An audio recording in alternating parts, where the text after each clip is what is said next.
Mais dans les recours, là, nous autres, moi, ce que j'entends là, sur le terrain, c'est que souvent, on va invoquer le code de Nuremberg. Donc, moi, honnêtement, je ne savais pas c'était quoi, je ne savais pas qu'est-ce que ça mangeait en hiver, j'avais aucune idée. On entend parler, puis là, est-ce que c'est vrai, ça s'applique pas? Alors, on voulait répondre à cette question-là. Puis, comme Mathivouin disait en entrée, ben, nous autres, on veut informer, on veut transmettre la passion de vulgariser pour le citoyen.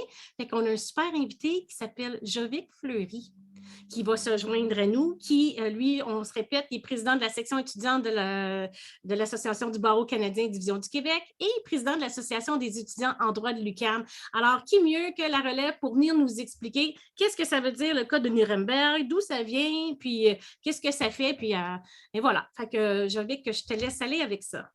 Absolument. Premièrement, merci beaucoup à tout le monde d'être là. Puis merci également à vous trois là, de me recevoir. Je suis vraiment super content d'être avec vous. Puis également, j'espère faire partie là, d'une longue série de panélistes étudiants là, au sein du podcast à 2 mètres parce que je pense qu'on a vraiment beaucoup à apporter là, à la communauté. Donc, sincèrement, je vous remercie. Puis j'ai bien hâte de voir la suite de votre saison.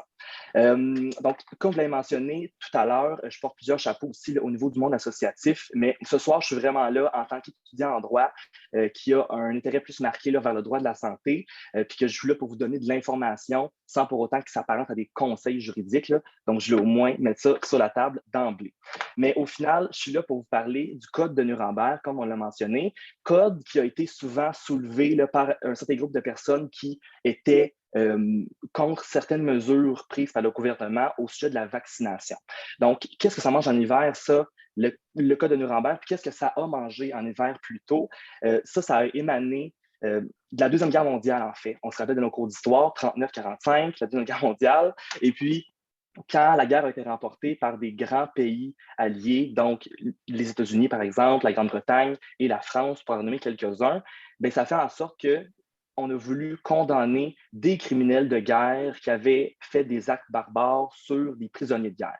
Donc, ces grands pays-là se sont concertés puis ont fait un tribunal international militaire en 1945 dans la ville de Nuremberg, donc en Allemagne. Tout est parti de là. Et entre 1945 et 1949, il y a eu une série de 13 procès. Puis, un des procès qui est le plus célèbre, c'est le procès des médecins. Parce que devant ce tribunal-là, il y a eu 23 docteurs qui ont dû être jugés donc, devant la justice internationale. Et puis, ces 23 médecins-là étaient jugés pour notamment d'avoir fait des actes barbares, des expériences médicales barbares sur ces prisonniers de guerre-là, dans les camps de concentration notamment. Puis quand je parle d'actes barbares, on va se parler plein de détails, mais oui, par exemple, oui, c'est ça, parce que l'heure du... Pour les plus vieux, là, on appelait ça les médecins de la mort à l'époque, puis c'était essentiellement, c'est que les gens, et je ne veux pas dramatiser puis m'embarquer trop, mais essentiellement, c'est que les Juifs qui étaient dans les camps de concentration, la plupart allaient dans les chambres à gaz, mais il y en a qui étaient gardés pour faire des expériences médicales comme des cobayes et honnêtement, traités pire que des animaux. Là, ça fait partie des pires atrocités là, de la Deuxième Guerre mondiale. Absolument. Donc, ça, j'en conviens. Puis, en fait, ces médecins-là, quand ils sont arrivés devant le tribunal, eux autres, ils se défendaient en disant, ben nous, on voulait simuler des blessures de guerre pour, après ça, pouvoir mieux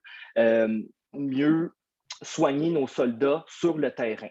Évidemment, vous comprendrez que cet argumentaire-là n'a pas passé donc devant le tribunal. Puis, justement, quand le juge américain a rendu son jugement dans l'été 1947, il a évidemment condamné la majorité de ces médecins-là à des peines assez sévères, mais ce qui est ressorti de ce jugement-là, c'est qu'il voulait remettre les pendules à l'heure au niveau des expériences médicales acceptables, puis il a émis 10 principes fondamentaux pour vraiment réglementer les expériences dorénavant.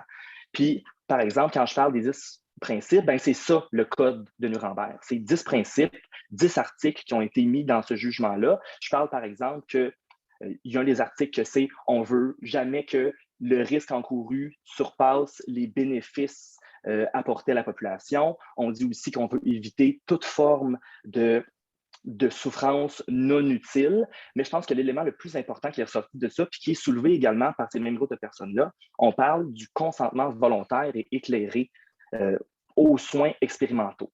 Puis quand je parle du consentement éclairé, c'est pas seulement de dire, d'avoir l'opportunité de dire oui ou non à des soins expérimentaux, mais de dire oui ou non sans avoir été influencé par que ce soit la force, la fraude ou la coercition.